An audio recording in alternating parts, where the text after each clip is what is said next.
Hi everybody. I'm going to do just a quick update on people first language and least dangerous assumption. So if you feel like you understand these concepts completely, feel free to skip this information.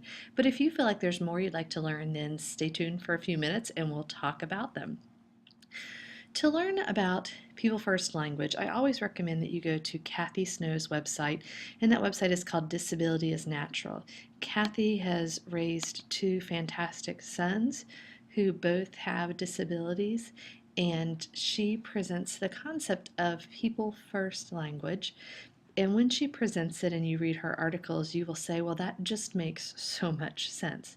When we look at people first language, and this concept is described really clearly in your syllabus, giving examples and non-examples, but the overriding concept is that we always look at people that have disabilities as people and not just solely their disability. With my son Daniel, a lot of times people will look at Daniel and instead of saying, is this Dan, they'll say, is he autistic? I've heard, is he retarded? What's wrong with him? Those aren't ways that we want to be looked at as people. That is not a way that Dan wants to be looked at. So when asked those questions, I always answer, actually, this is Dan. Dan is 17 years old, or 16 years old, pardon. He loves basketball and pizza and country music, and he has a diagnosis of autism and epilepsy. But he isn't a label, he isn't a category. He's Dan, and he's a cool kid we want to get to know. And it's the same with all of us. We all want to be known by our personhood first and our disability as just a part of who we are. I have green eyes, I have brown hair, I might have asthma, I might have obsessive compulsive disorder, I might have autism, but that would just be a part of who I am. It's not the whole entity of my being. We want to make sure that we're eliminating anything that will devalue a person or put space between you and me as people and indicate that we think anyone is less than a person. If you have questions about the language of People First language, please let me know after you check the syllabus. The golden rules are to always put the person first. So Dan, who has autism, we want to avoid saying that anyone is autistic, that anyone is diabetic. We can say a person has autism, has diabetes. We definitely no longer use the terminology retarded. That's inappropriate. The appropriate terminology is intellectual disability, and sometimes people use the terminology cognitive disability, but the correct terminology is intellectual disability within the education profession. So make sure you're using the proper language. And while we're here at this website, please follow these words, explore, check out all the resources Kathy has at her resource. And you can also, if you go to the links for resources, there are all kinds of great website links. And about, you can learn about Kathy and her sons, Mark and Benjamin, who are both phenomenal guys. So check that out. I'm going to head back here. There are some fantastic videos about People First Language. I've linked you here to my favorite video, and this video, I'm just going to pop into YouTube really quick. I just went to YouTube and searched for People First Language, and this video is created by students with disabilities, and they call this Student First Language, People First Language. But there are people with autism, people with some speech differences, and they introduce themselves and let us know how they would like to be identified. So really powerful video to share with other educators. I hope you enjoy it as much as I did.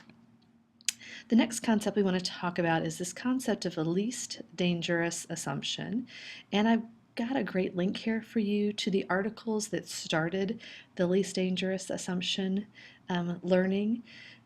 There's a fantastic video, it's about 30 minutes long, by Kathy Jorgensen, who's one of the leading researchers that first presented us with the concept of least dangerous assumption.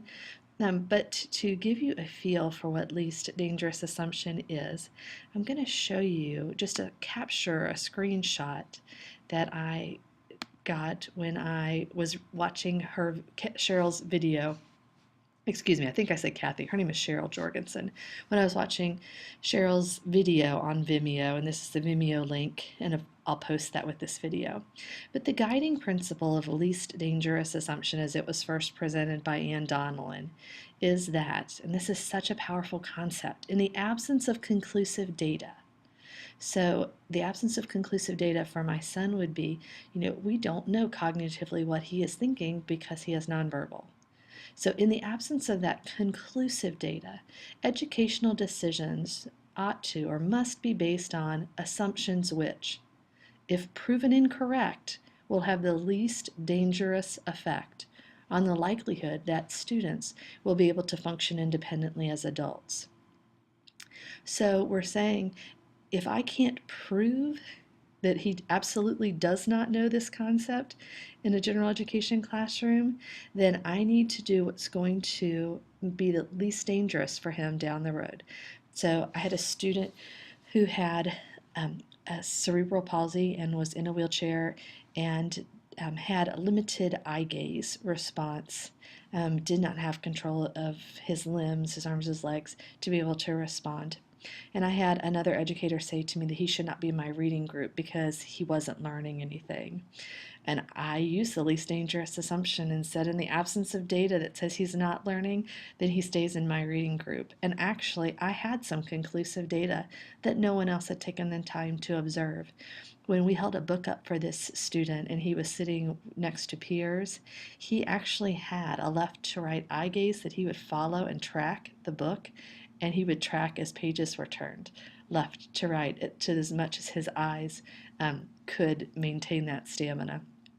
So there was some data, people just weren't looking for that. But in the absence of conclusive data that he wasn't learning, I was able to say, yes, he needs to be in here. This is the least dangerous assumption. So I highly encourage you to watch the YouTube video on People First Language and Cheryl Jorgensen's video on Vimeo about the least dangerous assumption. She leads us through some fantastic scenarios with students that give us a real nice appreciation for students with disabilities. If you have any questions about People First Language and least dangerous assumption after looking at the links and watching the videos, please let me know and I'm happy to explain more. I hope you enjoy the articles and information as much as I do.